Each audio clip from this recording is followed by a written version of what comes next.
grote symbool voor het Koerdisch nationalisme is de legendarische 71 jaar oude generaal Barzani. Wij herhaalden voor hem de politieke visie van Mam Hassan en vroegen de leider om commentaar.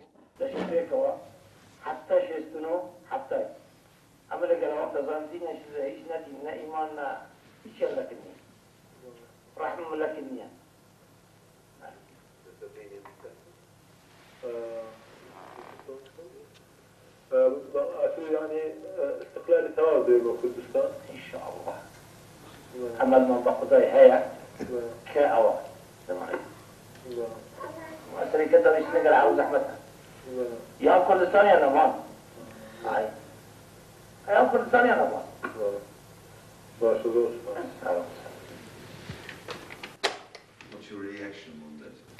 لجأ أو تعليقي كأو دليلي أويا كظلمك وايا اللي كردوها كأمليا نما وبم حكومتك بتوان لقلي بشين لبر أو مردنيا بخوشترتها لجياني لقل أمظال سببي أويا أم جوابي عن دعوة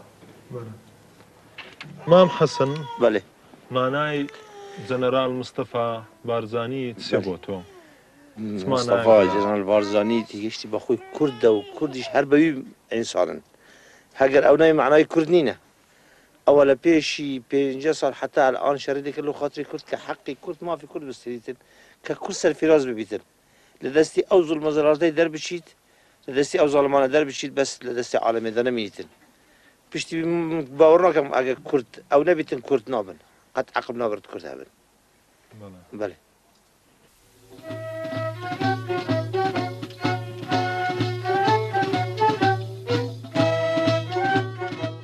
لیژنەی ناوچەی هۆڵەندای پارتی دیموکراتی کوردستان بۆ شکۆدارکردن و بەرزڕاگرتنی 36 ساڵی کۆچی پێشەوەی نەمر بارزانی ئەمڕۆ لە شاری ئەرمیلا لە هۆڵەندا ڕێزلێنانێک و مەراسیمێکیان ئامادە کردووە. من ڕێژین بابە عەلی لە هۆڵەنداوە لەگەڵتانم بۆ راپۆرتێک لە نێو ئەو مەراسیمەدا. 36 ساڵ لەمەوبەر و لە یەکی ئازاردا باوکی ڕۆحینەتەوەی کورد ژەنەرال بارزانی نەمر چووە بەر دلۆڤان و ڕەحمەتی خودا. مێژووی کورد و کوردستان بەناو خەباتی ئەم ڕابەرەوە تۆمار بووە. یەکێکە لەسەرکردە هەر ناسراوەکانی کورد و کوردستان و ڕەوتی ژیان و خەباتی چڕترین ڕۆژمێری لە تێکۆشان و دەستکەوت لەخۆگرتووە. بارزانی نەمەر لە ماوەی دەیان ساڵ بەرخودان و خەباتی بێوچان و سەرکردایەتی کردنی بزافی ڕزگاری خوازی کوردستاندا فەرهەنگێکی دەوڵەمەند و لا دڵسۆزی و خۆشەویستی و خزمەتکردنی گەل و خاکی کوردستان تۆمار کردووە. توراس و ڕێبازێکی نەتەوەیی و نیشتیمانی ئاوێتەی دیرۆک و بەها کلتوری و معنەویەکانی سەرجەمگەلی کوردستان بووە. پێشەوا مستەفا بارزانی نەمەر ئەو ڕابەرە نەتەوەی و دیموکراتی خوازەیە کە پتر لە نێو سەدا ئەم ڕابەرە نەمرە سمبولێکی هەمیشە دیار و گەشاوی میلەتەکەیەتی و لە ناوچەکە و جیهاندا ڕەمزی ئازادی خوازی ناسراوە. هەتایە وەک کەسایەتێکی بەرز و ڕابەرێکی ناودار لە مێژووی کوردستان لە دڵی هەموو کوردێکدا ئەمێنێتەوە و سەرچاوەی ئیلهام و نمونەی سەرکردەیەکی کاریزمایە بۆ نەتەوەکانی و میلەتەکەی کە هیچ کاتێک لە پەیوەست بوونی خۆی بە تێکۆشانی کورد بۆ بەدەستهێنانی ئاشتی و ئازادی و دیموکراتی درێغی نەکردووە و سەرجەم تەمەن و تواناکانی نەزری ڕێگەی سەرفرازی و بەختەوەری و خاک و گەلەکەی کردو. هەل لەم پێناوەنشدا تاجی نەمری و سەروەری لەسەرنا.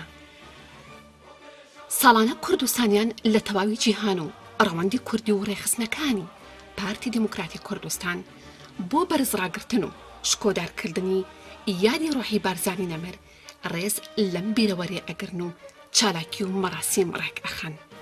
لەم سۆنگەیەشەوە لیژنەی ناوچەی هۆڵەندای پارتی دیموکراتی کوردستان لە بیرەوەری 36 ساڵی یادی بارزانی نەمەر بە ئامادەبوونی بەڕێزان هێمن هەورامی ئەندامی سەرکردایەتی و بەرپرسی پەیوەندیەکانی دەرەوەی پارتی دیموکراتی کوردستان و دلاوەر خالید ئاشگەیی نوێنەری حکوومەتی هەرمی کوردستان لە یەکێتی ئەوروپا و ئەندامانی یەکێتی ئافرەتانی هۆڵەندا و یەکێتی قوتابیان و لاوانی کورد لە هۆڵەندا و نوێنەرانی لایەنە سیاسیەکانی عێراق و کوردستانیانی پارچەکانی تری کوردستان و ژمارەیەکی زۆری بەرچاوی ڕەوەندی کوردی و ئەندامانی پارتی لە شاری ئەلمیرەی هۆڵەندا کۆڕێکی ڕێز لە نانیان ساز کرد بۆ کەڵەتێ کۆشەری سەدەی بیستەمی کورد کە پتر لە نێو سەدا خەباتی بۆ کورد و کوردستان کرد لە نێو چیا سەرکەشەکانی کوردستان و باوەڕبوون بە ئایندەی کورد لە فەلسەفەکانی بارزانی نەمەر بەرامبەر میلەتەکەی تێکۆشان و کۆڵنەدان بوو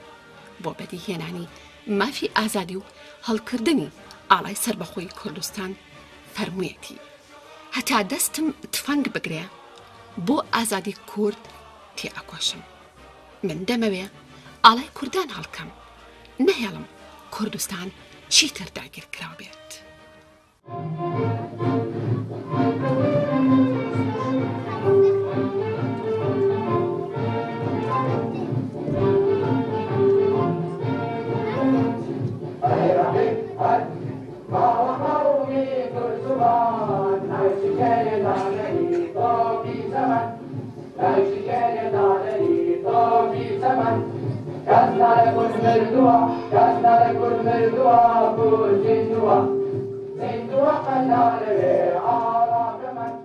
سەرەتای ئەم بیرەوەریە خولەکێک وەستان بۆ گیانی پاکی شەهیدانی ڕێگەی ڕزگاری کورد و کوردستان و سەروەریان باوکی کورد بارزانی نەمر دەستی پێکرد و پاشان وێڕای وتاری بەڕێز عومەر زاوێتی بەرپرسی لیژنەی ناوچەی هۆڵەندەی پارتی دموکراتی کوردستان وتاری پارت و ڕێکخراوە سیاسی و عێراقیەکان خوێندرانەوە کە لە تەواوی وتارەکانیاندا باسییان لا ڕۆڵی گرنگ و مێژووی بارزانی نەمەر لا بزوتنەوەی ڕزگاری خوازی گەلی کورد کرد و مێژووی پڕ سەروەریان بەرز نرخاند.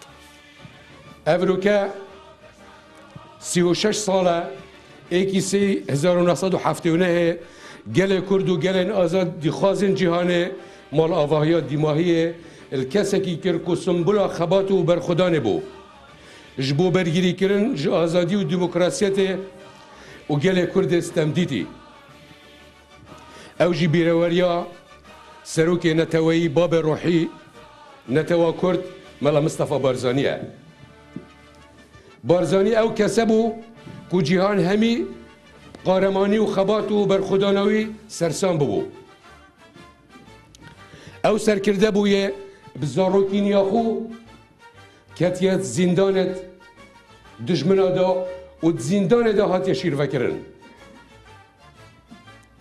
ئەو کەسە بوویە بارزانی کە گەنجاتیاخۆ و هەموو تەمەنێخۆ تەرخان کردی بۆ ئازادی و ڕزگارکردنا کوردستانê و خۆ دیر کردی ji خۆشیên jiyanê. Barzanî Nemir bûye simbula qahremaniyê û berxwedaniyê. Her dijiyê 16 saliyê da sala 1919 digel hêzeka leşkerî berê xwe dete şarê Silêmaniyê bû piştgirîkirina şoreşa Şêx Mehmûdê Hefîd. û dema şoreşa Şêx Seîdê Pîran li Bakurê Kurdistanê dest pê diket dîsan di hewarawan diçît û çavpêkeftinekê gel Şêx Seîdê Pîran diket li bajêrê Mûşê.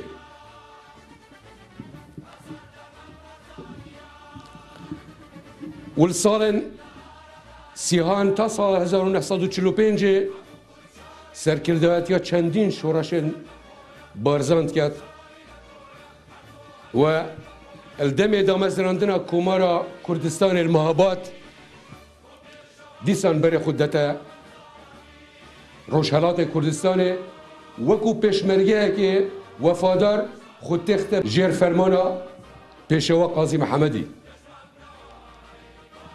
Ew û digel hevalên xwe dibine hêza serekiya Komara Kurdistanê.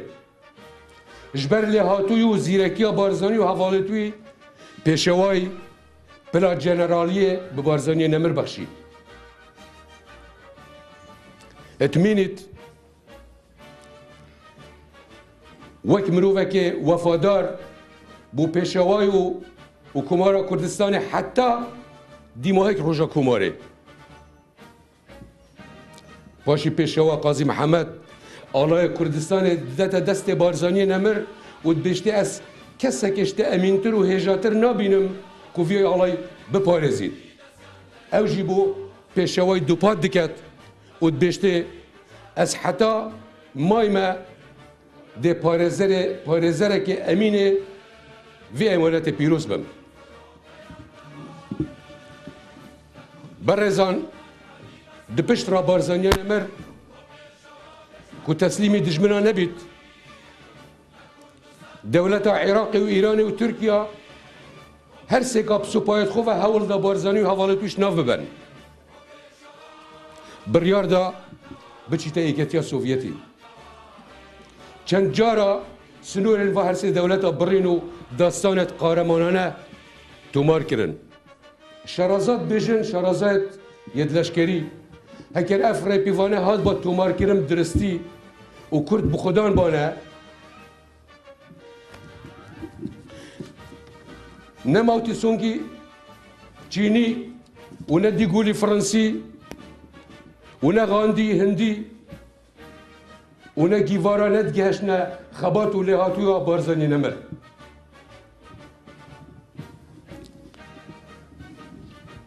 û Barzanî li Yeketiya Sovyetî jî destê xwe da nehêla. Berdewam bû ser kar û xebata xwe bû bi destveînana mafên milletê Kurd. û wesiyet li hevalê xwe kir ku bixînin, xulan werbigirin, xwe pêş bixin çinki dizanî bi xandinê û bi zanistê dêşên milletê xwe rizgar kin. Ta ku ji navçûna rejima Melikî li Iraqê û bûye Cumhurî û hatina Ebdulkerîm Qasîmî bû ser kursiya desthilatê, Barzanî dest bi serkêşiya mezintirîn şoreşa Netewîya Kurd kir, ew jî şoreşa Eylûla mezin bû. Ku yekem şoreş bû li cîhanê bişêt, rast û çep û Kurd û Turkman û Mesîhî û hemiyal bin çetirê xwe kom bike. Ev destkeftê di destê Kurda da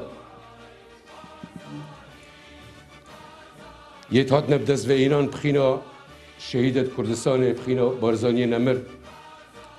Lewma divêt em wekû gelê Kurd her çar parçeyê Kurdistanê partiyên siyasiyên Kurdî ek dest û ek helwest û ek hêzbîn bû parastina van destkefta. Li vê bîreweriyê hezar silaf li giyanê şehîdên Kurdistanê, şehîdên azadiyê û mirovayetiyê serkarwanê wan Barzaniyê nemir. Serkeftin bu wan qehremana evet her çar parçeyê Kurdistanê de çeperekî da bergiriye ji xelk û xakê Kurdistana pîroz dikin. بەڕێز دلاوەر ئاشکایی نوێنەری حکوومەتی هەرێمی کوردستان لە یەکێتی ئەوروپا لە وتارەکەیدا تیشکی خستە سەر خەباتی پڕ لە سەروەری پێشەوا بارزانی نەمر و بەم ئاراستەی دووە. ئیمڕۆ بەشداریمان کرد لە کوچی دوایی بارزانی نەمبر کە لە شاری ئەلمیرێ هۆڵەندا بەڕێوە چوو بە ئامادەبوونی خەڵکیشی بەرچاوی هەڵەوەندی کوردستانی لێرە لە هۆڵەندا و لەوێ ئێمە وەکو نێدراتی حکوومەتی هەرێمی کوردستان بانگێش کرابووین بۆ ئەو یادە و پرشنگدارە و بەشداریمان تێدا کردەوەی ڕاستی بێ لێرە چەند خاڵێکی کازەکەم باسی بکەم بەنسبەت ئەوەی کە پێدەگوترێ ڕێبازی بارزانی نەمر. ئێمە هەمومان بینیمان کە لە چەند مانگی ڕابردوودا لە کاتی هێرشی داعش بۆ سەر هەرێمی کوردستان وڵاتانی جیهانی ئازاد بە تایبەتی وڵاتانی ئەوروپی و ئەمریکا و ئەوانی تر زۆر بەپەلا هاتنە سەر هێڵ و پشتیوانان لە هەرێمی کوردستان و لە خەڵکی کوردستان کرد و هەرێمی کوردستان بۆ هێڵەشی سوور بۆ هەموو کەسێک لە مەودواکە بوێ پەلاماری کوردستاندا. بەڵام لە خۆمان نەپرسی کە بۆچی هەرێمی کوردستان ئاوا لەلایەن وڵاتانی جیهانی ئازاد پشتگیری لێکرا و بەڕەوانی لێکرا. و لە کاتی قسەکردنی ئێمە بە تایبەتی کە لە نزیکین لە ڕووداوەکان لەگەڵ لانی ئەوروپی و بە حکومی کارەکەمان کە لەگەڵاندا دەنیشین ئەو بابەتانە زۆر باز دەکرێەوە زۆربیان تاکید لەسەرەوە دەکەن و هەرێمی کوردستان لە ڕووی پاراستنی ئەوەی کە پێدەگوترێت بەها مرۆڤیەکان و بەها دیموکراسیەکان زۆر لە پێشە لە بەنسبەت سەبارەت بۆ نمونە سەبارەت بە پشتگیریکردن لە کەمینەکان لە ئازادی ئەدیان و لە هەروەها لە ئەو سیستەمەی کە لە هەرێمی کوردستان لە ڕووی دیموکراسیەوە کە ئەوڕۆ هەیە و هەموو پێکەوە چ کورد بێ چ تورکمان بێ چ ئاشووری بێت چ خەڵکانی تر بن هەموو پێکەوە لە ژێر یەک چەتر دەتوانن پێکەوە بژین و ڕێز لە یەکتر بکرن. بەڵام ئەمە لەکوێ هاتووە؟ هەمومان دەزانین ئەوە لە مەدرسەی بارزانی نەمر هاتووە، ئەو مەدرسەی کە بارزانی نەمر توانی لە درێژایی خەباتی خۆ لە نێو سەدا ئەو پەیامە بگەینە بە خەڵکی کوردستان هەر لە کاتی شۆڕشی بارزانی نەمر بوو کە هەموو ئەو چینانی کوردستان هەموو ئەو گروپانی کوردستان ئەو کەمینانی کوردستان لەژێر یەک چەتر ئەو کاتە خەباتیان دەکرد بۆ نیشتمانیان و ئەو خەباتی ئەو دەم ئەو پامێ ئەو کاتە بوو کە ئەو ڕۆهێوێنەکەی بۆتە ئەوەی کە هەموو دنیا بەتایبەتی دنیای ئازاد بۆ لەسەر هەرێمی کوردستان بە جوابەوە بۆ ئێمە نەوەی تازە دەبێ دائیمەن کەڵک وەرگرین لە ڕابردووی خۆمان لە مێژووی خۆمان و بەکاربێنین ئەوەی کە پێی دەگوترێ ڕێبازی بارزانی نەمر لەبەرەوەی ئەو ڕێبازی پیرۆزە و ڕێبازێکی کە دەتوانی بۆ سەرکەوتن نێزیکترمان کاتەوە. بۆ یادی نەمری مەلا مستەفای بەرزانی هەزار ڕەحمەت لە گیانی پاکت، هەزار ڕەحمەت لە گۆڕەکەت نەمر کە هەموو ژیانت لە چیای کوردستان بردەسەر. ترس و تۆقاندن ئێمە نائەترسین نائەتۆقین. ئێمە ڕۆڵەی ئەم سەرۆکانەین کە بە درێژی ژیانیان توانیانە دیفاع لە کوردستان بکەن. نەوەی شێرەکانمان شێخ سەعید، شێخ مەحموود، قازی محەممەد، مەلا مستەفای نەمر، سەرۆک کۆماری عێراق بەڕێز مام جەلال، سەرۆکی هەرێمی کوردستان کاک مەسعود بەرزانی. بەڕێزان، ئەم شێخانە ئەم مەلایەنە هەموو هەوڵیان داوە بۆ ئێمە لە بیریان ناکەین. بۆ ئاگاداریتان کاتی خۆی کە شێخ مەحموودیان کرد ئەترسان لە فەقێکەی فەقیانی دەستی لەبەر ئەیوت کورد زۆر بە جورئەتە زۆر بە توانایە. بەڕێزان، لە ساڵی 1970 خوا ئامانەتەکەی لە بەرزانی نەمر وەرگرت، بەڵام دژمنانی کورد ئەوەندە دڕق بوون، ئەوەندە ناحەز بوون بە ڕەحمەتی مەلا مستەفا ئەو کاتە ویستیان گۆڕەکەی مەلا مستەفا بەرن. ئەوە بوو لەخوا بەزیابێ نەگەیشتنە ئاواتیان. ترس و تۆقاندنی کورد ئاوایە لە ناو دژمنان. ئێمە کە ئەمرینیش لە ناو قەبرەکە لێمان دەترسن. هەزارە هەسراو لە گیانی پاچی هەموو ڕوحی شەهیدانی گشت کوردستان بە سەروەریان باوچی ڕوحی هەموو کوردان مەلا مستەفای بارزانی ڕۆحیان شاد بێ. ئەوان ڕێبازی مەبوون، ئێمە لەسەر ئەو ڕێبازە دەمە هەمومان گیانمان فیدای ئەو کوردستانەیە. ئێمڕۆ هەمومان کۆبووینەتەوە بۆ سازدانی کۆڕێک لە پێناوی بەرز و پیرۆزڕاگرتنی پێشمەرگە و سەرکردەیەکی نەتەوەکەمان مەلا مستەفای بەرزانی کە 36 ساڵ بەر لە ئێستا ماڵاوای لێکردین. سەرکردەیەک زیاتر لە نیو سەدە خەبات و تێکۆشانی بەردەوام بۆ پاراستن و مانەوەی گەلەکەی درێخی نەکرد. بڕای بە تێکۆشان و خەبات هەبوو بۆ بەدیهێنانی سربەخۆیی و پاراستنی خاچی کوردستان تا ئەگاتە شاخی حەمرین. سەرکردەیەک لە خۆیدا قوتابخانەیەک بوو بۆ خەبات و تێکۆشان. پێویستە هەموو لایەکمان پابند بین بە پاراستنی یەکڕیزی میلەتەکەمان، گیانی شەهیدانی سەرکردە و پێشمەرگە قارمانەکان ئاسوودە بکەین. ئێمەی پێشمەرگە دێینەکان شانازی یەکەین بە سەرکردە مادونەساکانمانەوە، پەیمانمان داوە بە شەهیدەکانمان درێژە پێدەری خەبات و تێکۆشانیان بین، بژی کورد بژی کوردستان. ئەمڕۆ خۆشحاڵم بە بەشداربوونم لە بیرەوەری 36 ساڵەی بارزانی نەمر باوکی ڕۆحی کورد. هەمومان پاڵپشتی ئەو ڕۆژەین کە کورد سەرکەوێ و سەربەخۆ بێ. پێخۆشحاڵین بەو سەرکەوتنەی کە پێشمەرگە قارەمانەکانمان بۆ دەستیان هێناوە لە جەنگدا. خەڵکی کوردستان بەختەوەرە بە کاکە مەسعود بەرزانی کە پێشمەرگەکان ماوە بە ئازایەتی شەڕی داعشەکەن. ئێمە لە هەموو لایەکدا بە هەموو شێوەیەک پاڵپشتی پێشمەرگە قارەمانەکانین و پاڵپشتی خەڵکی خۆراگری کوردستانین. هیوادارین هەر لە سەرکەوتوودا بن. ئێمە وەکو کوردانی هۆڵەندا زۆر پاڵپشتی پێشمەرگە ئەەکەین و خەمبارین بۆ ئەو ڕۆژەی کە کوردستان بینوێتی. نرخێ نەمر بەرزانیش بوویمە گەلکی بلندە. نرخێ کوردستانینە. نرخێ تێکۆشین و شار لە هەمبەرێ دژمنێ کوردە. دەما پێویستی پێدیت پشگیریە شۆڕەشە باکوڕێ کوردستانێ، شۆڕەشە شێخ سەعید وەکی پێشمەرگەیەکی شەڕ دکێ لەوێ. ئالیە سیاسیدا پێویستی پێدی دەرباسی سۆڤیەت ببێ، یەکیتیا سۆڤیەت ئالیە دیبلۆماسی و سیاسی ناوناتەوەی وێ دێژی دەرباز دەبێ پرسا کورد دەدەی ناسکردن bi dinyayê hemiyê. Li vê derê jî pêwîstikî me he. Rastiya me ji bo nerxê berzanî em biparêzin. Pêwîstika me ji bo yekîtiya gelê Kurd he. لە نێو برگە و بەرنامەکانی مەراسیمی یاری بەرزڕاگرتنی بارزانی نەمەر بەڕێز هێمن هەورامی پەردەی لەسەر تابلۆی بارزانی نەمەر هەڵدایەوە کە لەلایەن هونەرمەند ئەرکان نەخشێنرا بوو.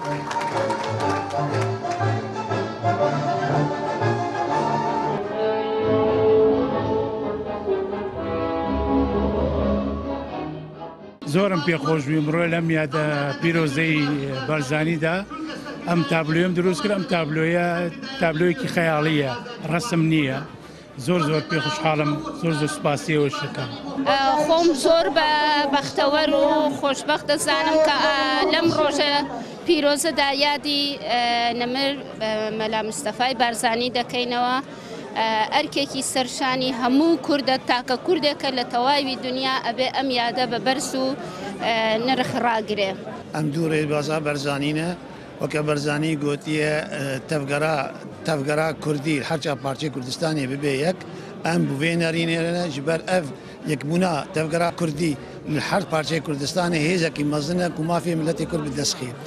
Wa herî serbilind e ku em îro dibînin pêşmergê me û yepeqe û yepêjiya mil bi mil di Kurdistanê dijî dijmin xaka Kurdistanê diparêzin em serbilindin bi vê gavê û em gevîdarin ev gav li tirbê zêtir bê em karin mafê xwe bisînin. Bêguman gelê Kurdistan jî her wekî hemû gelên jiyanê xwedî dîrok û bi bîranînê jiyanî civakî ye. Di dîroka gelê bindest di rêya azadî û aştiyê de pir caran xwîn û zulm û zordarî bi serxweşî û dulşahiyê bi hev re dikeve. Ango rojên bikeser ji rojên dilxweş zêdetirin.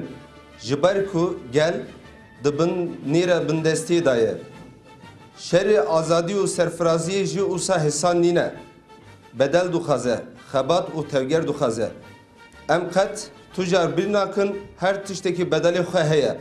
Bedelê azadî û rizgariyê jî li ser axa Kurdistanê eza, cefa û zahmetkeşî ye.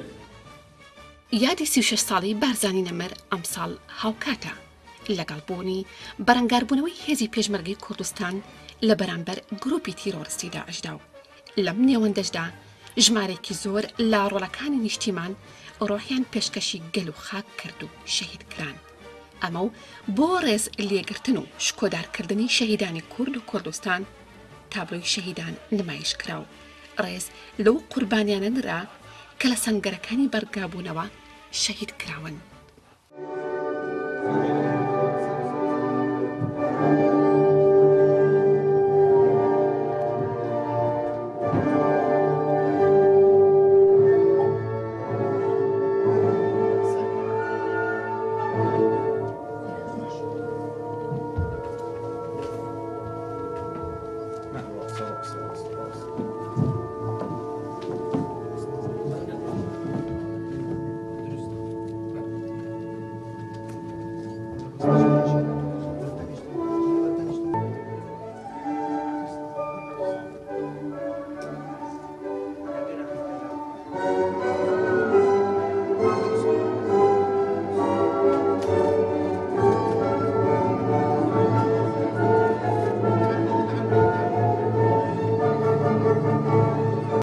لەگەڵ نمایشکردنی تابلۆ و سمبۆلی شەهیدانی کوردستانی یەکگرتووە بەڕێز سالار قەرەداغی بە پەخشان و پەیامە ڕۆحێکی بۆ شەهیدانی کوردستان ئامادەبووانی سەرسام کرد.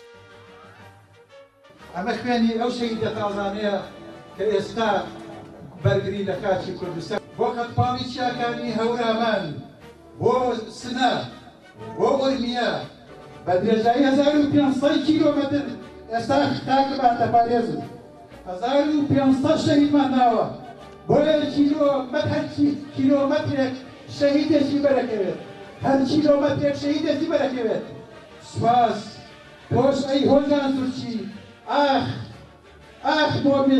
بۆ تیشتی چاوەکانە بۆ ئەو دەسەنا پاکەی کە سەری بڕی هۆژان سوورکی بەڵام بەرەمان بەرزە و خاکمان ئازادە ئەمڕۆ سووری کوردستان بە خوێن دیاری کراوە پشت بەڕۆڵەکانمان پشت بەڕۆ پێشمەرگەکانمان بەشەربانانمان بێژێتی کورد بە سەرکردەکەمان دەرسێکیان نیشانەین کە ئیتر جورئەت نەکەن جارێکی تر پۆستاڵی ڕەشی پیسیان بێتەوە ناو کاتمان. کەسایەتی سیاسی و عێراقی و دۆستی گەلی کورد پرۆفیسۆر تێسیر عەبدولجەبار ئەللوسی لەم بیرەوەرەدا حەزوریان هەبوو. لەو تارەکەیاندا ڕۆڵی خەباتی بارزانی نەمریان لا شۆڕشی گەلی کوردستان و شۆڕشی ئەیلول بەرز نرخان.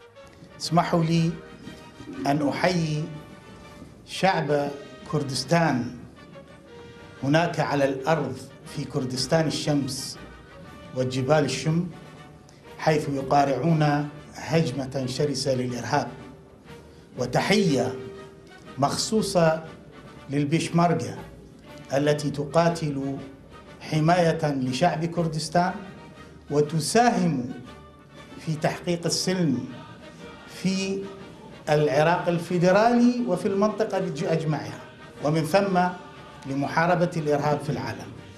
فتلك بطولة ما بعدها بطولة تستحق انحناءة وتحية. ولعلم كردستان الذي يمثل الرمز والذي رسم بدماء الشهداء تحية مخصوصة. اليوم يمثل هذا العلم رمزا ليس لإقليم كردستان حسب، بل هو لأمة ولشعب يستحق الحياة ويستحق أن تلبى كل تطلعاته في الحرية وفي إنجاز الآمال الكبرى. تحية لمن يحمي اليوم على الأرض أولئك الملايين من النازحين والذين لجأوا لكردستان. في أجواء الذكرى 36 لرحيل جسد القائد الكردي والأممي، أؤكد أن روح هذا البطل ما زالت حية وما زال العطاء بوجوده عبر تجاربه التي قدمها. واسمحوا لي أن أؤكد أن عشرات السنوات التي مضت عجافا بعد رحيل قائد حركة التحرر القومي الكردية أنه بالتأكيد لم يمت برحيله جسدا، بل ما زال حيا بما تركه من تلك التجارب. وكي لا تكون الرتابة موجودة اسمحوا لي أن أقرأ الأسطرة سريعا، ولكن أن أؤكد على الومضات المهمة لتلك المسيرة. لربما كان طابع التحدي والإصرار ودفق العزيمة وروعة حيويتها واحدة من تلك السمات التي شهدناها تتبدى وتظهر جلية عندما نقرأ تمسك البارزانيين بإعادة بناء مدينتهم التي تعرضت لجرائم الهدم والتخريب مرارا، لكن العزيمة والتحدي هو ما كان يؤكده ذلك القائد، حريصا على توكيد أهمية التمسك بروح مثابر معطاء باستمرار مهما كرر الأعداء هجماتهم وطعناتهم. بسم الله الرحمن الرحيم. اليوم نشارك أخوتنا الكرد، أخوتنا الأعزاء، بإحياء ذكرى القائد رمز الشعب الكردي الملا مصطفى البرزاني. حقيقة نحن نقدر ونثمن الأمة التي تحيي وتذكر قادتها وثوارها وتحتفل بهم. الملا مصطفى هو الأب الروحي للشعب الكردي ولثورته، لما قدمه من تضحيات كبيرة في سبيل حرية وسلامة الشعب الكردي. تربطنا بالملا مصطفى وبالشعب الكردي علاقات كبيرة، وهي علاقات خنادق محاربة الظلم والدكتاتورية والأنظمة القمعية التي حكمت العراق. از گلگا کیف خوشحالم کوک از اندام کا فرانسه نوچا بلژیکا هاتی ما هولندا افروکل باجیر آلمیرا بو بیرانی نیا 36 سال یا بارزانی نمر و از گلگ دست خوشیل پیشمرگت مهمیات کم کو افکار کری بو ملت کرد. شعور باشته‌کی زور خوش دکم حزکم به همو کس بشاندم که پیشمرگت سن لکنم پیروزا و لکن همو کردک زور پیروزا لبروش هر جلکانی پیشمرگم لبر کردوا. بابانەی یادی بەرزانی هەموو بەشداریمان کردووە و ڕۆژێکی زۆ پیرۆزە هەموو ساڵێ یاد دەکرێتەوەوانێ بۆ هەموو کوردێکیان یادێکی زۆر گەورە و پیرۆزە ئێمە کە ئێستا ئاوە سەربەز ئەژین هەموو لە بەربوومی بەرزانیە ئێمە زۆر خۆشحاڵ بێ ئەو بەربوومە هەموو ئیستفادەی لێ بکەین و لەسەر ڕێبازی بەرزانی دەرنەچین و لێرەوە من زۆر ڕێز و سڵاوم بۆ هەموو پێشمەرگەکانی کوردستان هەیە چای هەمان ماچەکەم و دەستی هەموو ئەو دایکانە ماچەکەم کە شەهیدیان ناوە ئێمەش هەموو خوشک و برای شەهیدەکانین و ئێمەش هەموو دڵمان لایەتی و من یەک داواکاریم هەیە کە مامۆستایان مانیان گرتووە کە دەرس بە منداڵەکانیان بەس ئێمە وەکو پێشمەرگەیەک ئەو پێشمەرگە ئەمانەتی یاوە بە ئێمە کە کوردستان وەکو ئەمانەتی پاراست و ئێمەش ئەبێ وەکو مامۆستای مناڵەکە ئەمانەتی ئەوان لای ئێمەیە لای مامۆستاکانە وەتکا لە مامۆستاکانەکەم کە هەموو بچنەوە سەرکاری خۆیان ئەمانەتی پێشمەرگەکان لای ئەوانە. ئێمە بۆ مادی بۆ شتی تر ئێمە کار ناکە ئێمە بە خوێن بە دڵ بە مەبدەئی ئێمە هەموو لەگەڵ کورد و کوردستانین و هەتا بژی کوردستان بژی پێشمەرگە. ئەس دەستخۆشیە لە پێشمەرگەن قەهرەمان دەکەم کە شەرەف و نامیسە کوردات پۆرێزن و ئەسەری خۆ چەمین بۆ هەمی مۆلە شەهیدەکی ئەس قوربانی خاکە بم پێ هەمی پێشمەرگەی کورد و کوردستانێ بم هیویدارم پێشمەرگە بتە نۆستەما کورد و کوردستانێ. لە مەراسیمی 36 ساڵەی کۆچی دوایی باوکی ڕۆحینەتەوەی کورد بارزانی نەمەر سیمینارێک تەرخانکرا بۆ بەڕێز هێمن هەورامی ئەندامی سەرکردایەتی و بەرپرسی پەیوەندیەکانی دەروی پارتی دیموکراتی کوردستان. هەورامی لەم سیمینارەدا تیشکی خستە سەر هەڵوێستی ئێستای پارتی لەسەر ڕۆژی ناوخۆی کوردستان و پەیوەندی و ئاستەنگەکانی نێوان بەغدا و هەرێم و بارودۆخی ڕۆژئاوای کوردستان و پرسی ئاشتی لە باکوور و کۆنگرێنێتەوەی و گۆڕانکارەکان لە هەلومەرجی ناوچەکە. هەروەها گفتوگۆیەکی تێروتە سەری لە مەرقەیرانی ئابووری و بەرەنگاربوونەوەی هێزی پێشمەرگا لەگەڵ گروپی تیرۆریستی داعش پێشکەش کرد.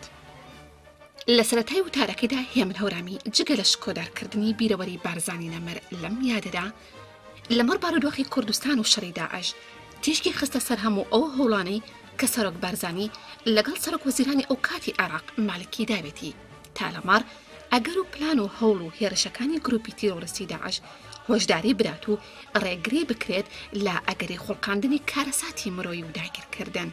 بەڵام وەک هەورامی هێمای بۆ کرد هەوڵەکان لەگەڵ مالکی ئەنجامێکی نەرێنی هەبووە تا ئەو ڕووداوە نەخوازراوی لێوە خوڵقا تا کار گەیشتە ئەو ڕادەیی داعش لە ڕەخراوێکی تیرۆریستی بووە دەوڵەتێکی تیرۆریستی.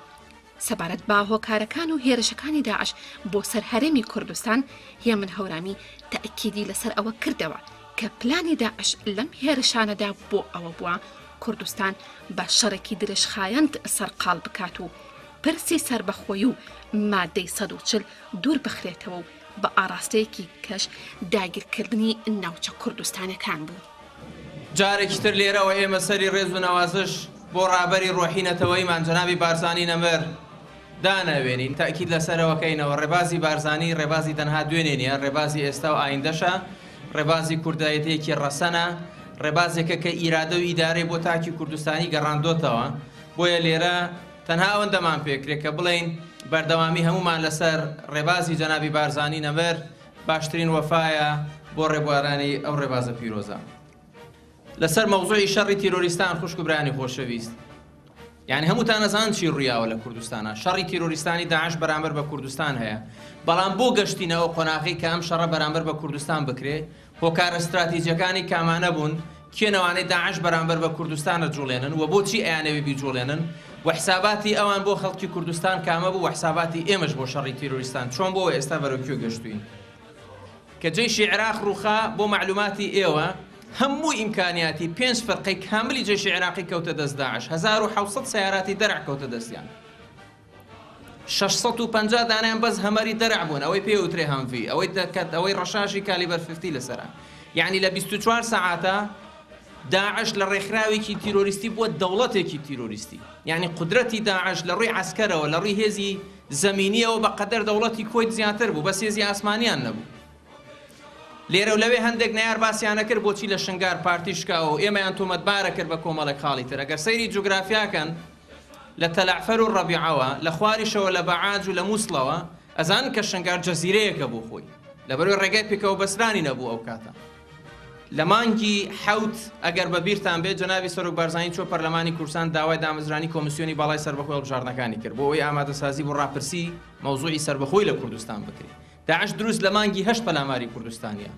بۆچی پەلاماری کوردستانیە لە هەموو جەبهەکانی تر لە عێراق شەڕیان ڕاگرت ڕویان لە کوردستان کرد ئەمە ڕەنگە پرسیاری ئێوەش و ئێمەش ببێت کە بۆچی داعش پەلاماری کوردستانیە زۆر بە کوردی و بە کورتی و بە پوختی پێتان ئەڵێن داعش بۆ دووشت پەلاماری کوردستانیە یان وایان لێکردن کە پەلاماری کوردستانی پێبن یەکەم بۆ ڕاگررتنی پرۆسەی بە سەربەخۆیبوونی کوردستان پەلاماری کوردستانیانە بۆ ئەوەی کۆمیسیۆنی باڵای سەربەخۆی هەڵبژاردنەکان کە جەنابی سەرۆک لە مانگی حەوت داوای کردبوو دروست نەکرێ بۆ ئەوەی کوردستان تووشی شەڕێکی درێژخایەنی ئیستنزافی تااقاتی کوردستان بکرێت خاڵی دووەم دوای وەزعی مووسڵ پێشمەرگەی ئێمە هەموو ناوچە کوردستانەکانی مادەی 140 کۆنتڕۆل کردووە لە ڕووی عەسکەری ئێستش گلەیمان لێکن لە بەغداوەڵێن پێشمەرگە بۆچی ئەو ناوچانەی گرتووە ئەگەر ئێمە نەمانگرتنایە داعش ئەو ناوچانەیە گرتەوە بۆی ئەو ناوچانە بەشێکی دانەبراون لە کوردستان ئەرکی پێشمەرگەی ئەو ناوچانە بپارێزێ داعش بۆ دووشت پەلاماری کوردستانیە بۆی کوردستان لە سەربەخۆی دوور خاتەوە بۆی ئەو ناوچە کوردستانان جارێکی تر داگیر کاتەوە بۆچی کردیان بەڕێزان داعش ڕێکخراوێکە تێکەڵەیەکە لە سەلەفی جیهادی تەکفیری زائیدەن شۆڤینیزمی عەرەبی یعنی تێکەڵەیەکە لە هەردووکی داعش قاعیدەشی تێپەڕاندووە قاعیدە ڕێکخراوێکی سەلەفی جیهادی تەکفیری بوو بەڵام ئێستا داعش ڕێکخراوێکی سەلەفی جیهادی تەکفیری زائیدەن شۆڤینیزمی عەرەبیە بەڕێزان بۆن باسکردن داعش لە ڕووی چەکەوە زۆر لە پێشمەرگە پێشکەوتوتر چەکی لەبەردەستا بوو بۆیە توانی هەندێک ناوچەیمە بگرێتەوە یەکەم جار بوو لە تاریخی بزوتنەوەی ڕزگاری خوازی خەڵکی کوردستان پێشمەرگە بە درێژایی 1050 کیلۆمەتر تەوزیع ببێ شتیوا لە تاریخی پێشمەرگەکانی ئێمە نەبووە لە هەندێک شوێن آخر نقطەی پێشمەرگە پێشەوەی داعش بێت لەگەڵ آخر نقطەی کە پێی گەشت بوون عمقەکەی 100 کیلۆمەتر بووە نەتوانراوە بە دوومان خطوطی دیفاعی دروست بکرێت ئەو تەکتیکەی داعش دەکارێنا لە شار تەکتیکی جێشێکی نیزامی کامل بۆ نمونە بەڕێزان ئەمە هەر بۆ معلوماتی خۆتان مەسەن جەبهەی پێشمەرگەی ئێمە هەبوو 15 کیلۆمەتر بووە داعش بە تەکتیکی عەسکەری نیزامی مەسەن گەرویست بێتی پەلاماری ئەم 15 کیلۆمەترە بە هاتۆ بە هاوانی 120 بە کاتیۆشا بە تۆپ ئەو تۆپانەی تۆپی ئەمریکان دەستکەوت و تۆپی 155 ملیم ئەوەی 30 کیلۆمەتر هەواییە چێ هەمووشی بە GPS و بە کۆمپیوتەری شەگا دروست 100 مەتر 100 مەتری هەموو ئەو هێزی پێشمەرگە و سەنگەرەکانی پێشمەرگیان بۆ 3-4 ساعات قەسف کردووە یعنی ئەمە جێشی نیزامی ئەماکە ئەمە ڕێکخراوی تیرۆریستی ئەمە ناکە ئەمە جێشێکی نیزامی کاملە ئەم تەکتیکە عەسکەریانە بەکارەهێنێ بۆیە بەڕێزان ئێمە دوو هەفتەی یەکەمی شەڕی داعش ویستی تا پێشمەرگە بێتەوە سەرخۆی دوای ئەوەی کە داعش پەلاماری کوردستانیە ئەوانەی داعشیان بەکارهێنا بۆی پەلاماری کوردستان بە پێیان وابوو وڵاتانی دنیا بەدەم هەرێمی کوردستانەوە نایەن جێشی داعش ئەتوانێت پێشمەرگەتێک بشکێنێ کوردستان بشکێنێ و کوردستان بکاتەوە بە تەیرێکی معقول بە مەفهومی ئەوان بۆی بەرەو سەربەخۆی نەڕوا بەڵام حساباتی ئەوانی شووانی داعشیشیان بەکارنا حساباتێکی غەڵەت بوو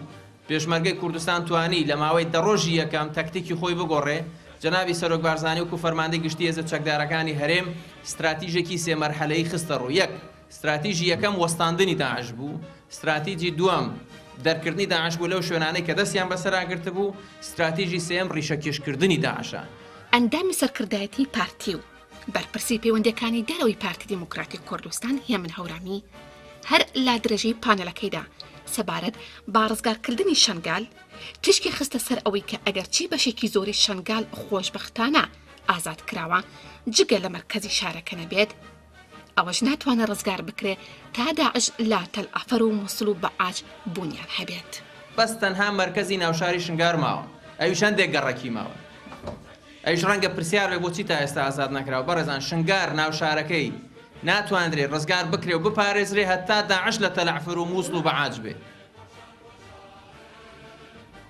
چونکە ئەمە سێ ڕێگەی سەرەکین. ئێمە ئەگەر نەتوانین ناوشار بگرینەوە خەڵکی خۆمان بەرینەوە ئەوێ لە ڕووی عەسکەریشەوە تۆ معەڕەزە بی بۆ هەر پەلامارێکی ئەو شوێنانەی کە هەن. بەڵام خۆشبەختانە ئێستا بۆ معلوماتی جەنابتان ئێمە 17,000 کیلۆمەتری مربعمان لە داعش پاک کردوتەوە. ئەمە بەگیانی 1025 شەهید هەتا پێرێ 1025 شەهیدی ئێمە هەیە بۆ پاراستنی خاکی کوردستان. بۆ معلوماتی جەنابتان 310 پێشمەرگە لەوانەی شەهید بوون بە ئەفسەر بوون، ئەفسەری باڵا بوون شەهید بوون. یعنی ئەمە ئەو پێکەوە بەسرانەی بەرپرسەکانی ئێمە و پێشمەرگەکانی ئێمە لە مەیدانی شەڕ دەرەخا. پێشمەرگەکانی ئێمە فەرماندەکانی پێیان دەڵێن وەرن لەگەڵمان وەرن. ئەوانەی ئەیانویست پێ کوردستان تووشی شەڕی داعشکەن بۆی لاوازیکەن خۆشبەختانە ئێستا ئەتوانین پێتان بڵێن. زۆری سەربەرزانە. کوردستان ئێستا لە مەقۆناغی پێش داعش بە قووەتر دەرچووە. جاران شنگار وەکو جەزیرەیەک وا بوو چونکە ئێمە نەمانەتوانی ڕێگەی بەستنەوەکەی دوو ڕێگە هەبوو. ڕێگای تەلعفەر شنگارە بوو، ڕێگای ڕەبیعە شنگارە بوو بۆ نمونەوەنا. ئێستا خۆشبەختانە پێتان دەڵێن هەرێمی کوردستانی عێراق ئەوەی کە جەنابی سەرۆکەڵی حدودی سایکس بیکۆتەوە بوو ئێستا حدودی هەرێمی کوردستان بە خوێن دیاری کراوە بە خوێنیش مەگەر لە کوردستان وەربگیرێتەوە. یادی بەرزانی نەمر یادی خەباتی زیاتر لە نیو سەدەیە پێشمەرگایەتی و ئاوارەبوونی گەلێکە لە پێناو سەربەخۆی کوردستاندا. بەرزانی نەمر گەنجینەیەکی پڕبەهای بۆنەوەکانی خۆی بەجێهێشتووە و سمبۆلی گەل و نەتەوەیەکە. لەوەتای هەم میلەتێکم زامار دەبم و باڵم دەشتێ لەوەتای هەم دەکوژرێم و خوێن لە جەستەی پاکمەتکێ کەچی سەیرە بۆ جارێکی شتێیەکانم ناچنە سەرچۆک من خاکێکم دڵم پڕە لە داستان و مێژوو و چیرۆک.